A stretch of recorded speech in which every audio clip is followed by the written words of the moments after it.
सच हूं। मैं ये कह रहा हूं कि मेरा मानना ये है, इसीलिए हम कहते हैं कि जो जालिम है उसका खातिमा होगा। हो सकता है कि मेरी जिंदगी में ना हो, मेरे बच्चों की जिंदगी में हो जाएगा। अच्छा, आपको मालूम नमरूद को कैसे उसका खातिमा हुआ? नमरूद का खातिमा कैसे हुआ मालूम आपको? नमरूद का खातिमा ऐसे हुआ कि अल्लाह ने उसके दिमाग में एक लंगड़े मच्छर को डाल दिया था। लंगड़ा मच्छर नमरूद की दिमाग में चला गया। अब उस नमरूद के पास वक्त का बादशाह था। उसके पास जो कोई मिलने आता तो उससे कहा जाता, बादशाह सलामत से मिलने से पहले उसके सर पर एक थप्पड़ मारना पड़ेगा तुमको, क्योंकि उसका मच्छर जो दिमाग में अल्लाह ने डाल दिया था उससे उसको राहत मिलती थी। ये हमारा अकीदा है। आप ये कह रहे ये क्यों बोले, ये नहीं बोलना चाहिए। अरे तुम होते कौन हो? क्या मैं तुम्हारी जबान में बोलूं? क्या तुम्हारी जबान मेरे मुंह में है? क्या तुम्हारी सोच मेरी दिमाग में नहीं? हमारे मुंह में हमारी जबान है, तुम्हारी जबान नहीं है। हमारे मुंह से जो बात निकलेगी वही सदाकत है,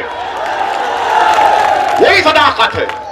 अरे इख्तिदार पर बैठकर बड़ी बड़ी बातें करते हैं कि असदुद्दीन ओवैसी को ये नहीं बोलना चाहिए था, वो नहीं बोलना चाहिए था। अरे मैं क्या तुमसे पूछ रहा हूं? मैं बोलूंगा अपनी बात को, आपको पसंद नहीं है कान में रुई लगाकर बैठ जाओ। मगर सच्चाई यही है, सच्चाई को बयान करना जरूरी है। और अब तो हद यह हो गई कि हम अपने मरने वालों का भी जिक्र नहीं करेंगे। हम अपने मरने वालों का भी जिक्र नहीं करेंगे। हम जुल्म का जिक्र नहीं करेंगे। हम मजलूम का जिक्र नहीं करेंगे। हम मरने वालों का जिक्र नहीं करेंगे। जिंदों को दबाया जा रहा है, उनके दबाने का जिक्र नहीं करेंगे। बीजेपी और ये तमाम सेकुलर जहन रखने वाली पार्टियां ये चाहती हैं कि असदुद्दीन ओवैसी जालिम का साथ दे। याद रखो, अल्लाह जब तक जिंदा रखेगा असदुद्दीन ओवैसी और मजलिस का एक एक रुकन जालिम का नहीं मजलूम का साथ देंगे। जब तक अल्लाह हमको जिंदा रखेगा हम कातिल का नहीं मकतूल के इंसाफ के लिए लड़ते रहेंगे। हम कातिलों का साथ नहीं देंगे, मकतूलों का साथ देंगे। हम ताकतवरों का साथ नहीं, कमजोरों का साथ देंगे। और हमारी आंखों में जो सबसे कमजोर है वो हमारी नाकों में सबसे ताकतवर है। अगर जुल्म मुसलमान किसी हिंदू पर करेगा हम उस हिंदू का साथ देंगे। मजहब को बीच में आने नहीं देंगे। जुल्म को देखेंगे, जालिम को पहचानेंगे। ये बात इनको जब समझ में नहीं आती, ये समझते हैं कि हम आके बाजा बजा दें इनका, मोदी का, योगी का, अखिलेश का, कांग्रेस का। अरे तुम्हारा बाजा नहीं बजाएंगे। अब हम बात करेंगे हिस्सेदारी की। कानपुर की तकरीर पर बड़ा उछाला। क्या किया, क्या कहा मैंने? एक 80 साल के बूढ़े को उसकी दाढ़ी को लोचा गया और उसके जिस्म पर पेशाब कर दिया गया। मैं ना जिक्र करूं इसका, नहीं बोलो इसकी बात, बोलो आप फैसला करो। मैं वोट हासिल करने के लिए नहीं कह रहा हूं। 80 साल का बूढ़ा अगर हिंदू भी होता तो वैसी लड़ता, उसके लिए लड़ता रहेगा। मगर आप बात ही नहीं करते, आप बोलते ही नहीं। अब तो ऐसा बना दिया जा रहा है कि हम अपने जुल्म का, अपने कमजोरों का भी जिक्र ना करें। मेरे अजीज दोस्तों और बुजुर्गों, यहां पर मैं आप तमाम के दरमियान में खड़े होकर अल्लाह से दुआ करता हूं। अब हम दुआ भी कर रहे हैं तो इनको पसंद नहीं आ रहा बीजेपी के लोगों को। कैसे दुआ कर रहा है ये? दुआ करना है, आप आमीन बोलो मत बोलो, अल्लाह सुनने वाला है। मैं अल्लाह से दुआ करता हूं कि CAA NRC का जो एहतजाज यहां पर आपने किया, आप तमाम लोग काबिल मुबारकबाद है। मैं आपको सलाम करता हूं। अल्लाह आपकी इन तमाम कुर्बानियों को अल्लाह कबूल करे। आपने बड़े मसाइब और मुश्किलात में उस एहतजाज को किया, अल्लाह आपकी एक एक कुर्बानी को अल्लाह कबूल करे और अल्लाह आप तमाम के दर्जात में बुलंदियां अता फरमाए। अल्लाह सुब्हानहू व तआला, आपने हक का साथ दिया था, अल्लाह हक को गालिब करेगा, इसलिए कि कुरान में अल्लाह ने फरमाया खुल जाओ लक वसाकुल बातिल इन्नल बातिला काना ज़हूका, हक आया बातिल पर गालिब होकर रहेगा। ये मेरा अकीदा है, आप मत मानो। मेरा फेथ है, liberty of thought and religion Bharat के संविधान का हिस्सा है। आपको नहीं मानना मत मानो। मैं अल्लाह से दुआ करता हूं कि यहां पर जो पुलिस की फायरिंग में मोहम्मद शफीक जो 40 साल के थे उनको शहीद कर दिया गया, उनकी जान ले गई। अरमान 24 साल का बच्चा, मुकीम 20 साल का, रशीद 27 साल का जो अपाहिज था, सीधा हाथ काम नहीं करता था, मोहम्मद अबरार 26 साल का, मोहम्मद हारून 36 साल का, नबी जान 22 साल का।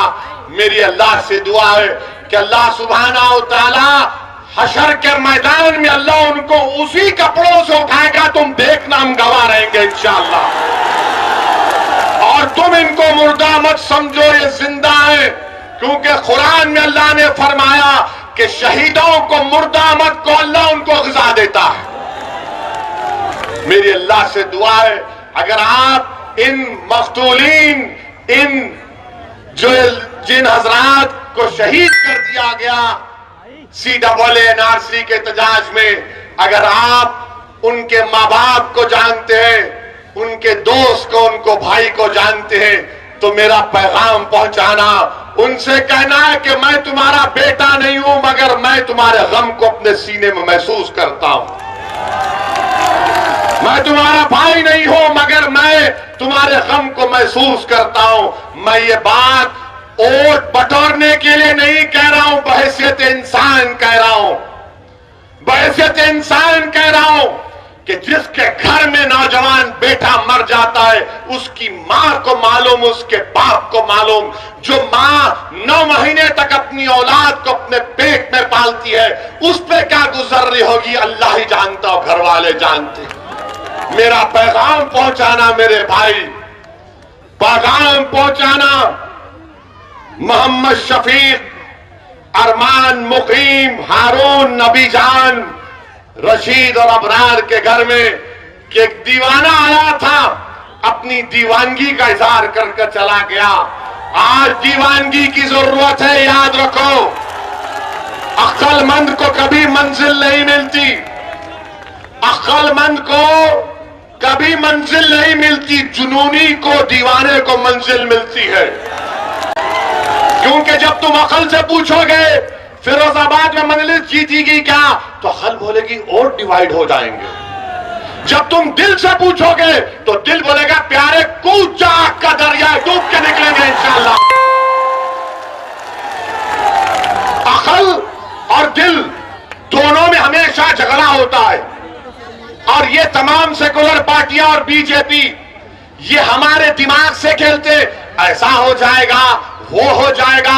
अरे क्या क्या नहीं हो गया अब तक, अब क्या करना बाकी है बताओ आप मेरे भाई। क्या यह बात गलत नहीं है कि एक 32 साल अहमद नबी, जिसको CAA के प्रोटेस्ट में गिरफ्तार किया गया था, अहमद नबी को भी मेरा सलाम। अहमद नबी कैंसर का पेशेंट था, यहां की पुलिस ने गिरफ्तार किया, उसको कीमियोथेरेपी ले जाने की इजाजत नहीं दी। अब आप बोलेंगे कहां से कह रहे हैं, मीडिया की रिपोर्ट है, मुझ पर केस मुकदमा करो, मैं तो आपका समधी बनने या दामाद बनने तैयार हूं, मुझे उसकी परवाह नहीं है, सच्चाई को बयान कर रहा हूं। और फिर उनका भाई का फिरोजाबाद के जेलर लाल प्रताप सिंह ने मीडिया से कहा कि योगी सरकार ने अहमद नबी की कीमियोथेरेपी के लिए पुलिस कस्टडी नहीं दी। जेलर साहब कह रहे हैं उन पे भी केस बुक करेंगे क्या आप? और फिर टाइम्स ऑफ इंडिया जनवरी 1, 2020 का टाइम्स ऑफ इंडिया ने लिखा कि वीडियो है जिसमें पुलिस की मौजूदगी में पत्थर बरसाए जा रहे थे। योगी बोलेंगे नहीं पत्थर नहीं फूल बरसा रहे थे। ये सब है।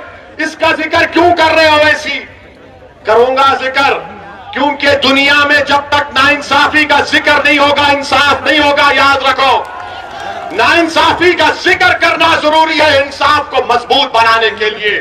मजलूम का जिक्र इसलिए जरूरी है कि जालिम के जुल्म को रोकने के लिए और बच्चों के मुस्तकबिल को अच्छा बनाने के लिए। मेरे